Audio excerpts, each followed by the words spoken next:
Yo, welcome in. My name is Sweet Phil. Welcome into Sweet Phil Media. I do super quick Davinci Resolve tutorials with no fluff, with the exception of telling you to hit the like button and subscribe up if you like these super quick tutorials. Now today I'm going to show you how to make your own customized transitions using some of the presets here in Davinci Resolve. Now I'll go ahead and get out of your way so you don't miss anything on the screen. Alrighty, now all you're gonna have to do is go over and just select first of all the preset that you do want to change. And I'm gonna pick one that generally, one that I would do maybe, or maybe anyone do. It's pretty cool, this fire one that you are generally, maybe you're gonna want to change it to customize it to be the colors of your channels. In order to adjust it, you just click on it, come up in the inspector over here, click on the transition, scroll down to where you want it to be. Let's say you want it to go with the path and the raggedness, go ahead and up that.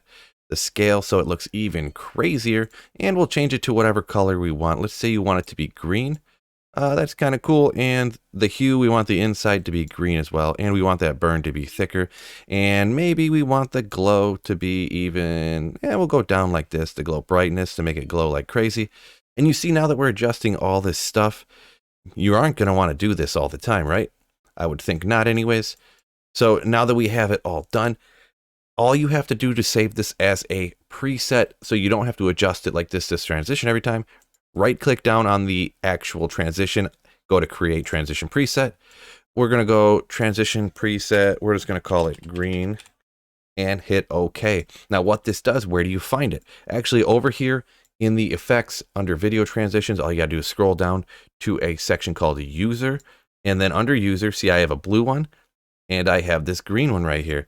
So we'll go ahead and get rid of that. And you can drag and drop. Here's a blue one that I had made before for myself. And here's the green one that we literally just made. So you can just drag and drop these pre-done transitions, and you can make them any way that you want to. It does not matter. Anything to match your channel or anything that you think looks nice. Don't forget that like button and subscribe up so you don't miss these super quick Davinci Resolve tutorials. And check this video out right up over here, because this is probably going to be a technique that's going to help you out here in Davinci Resolve.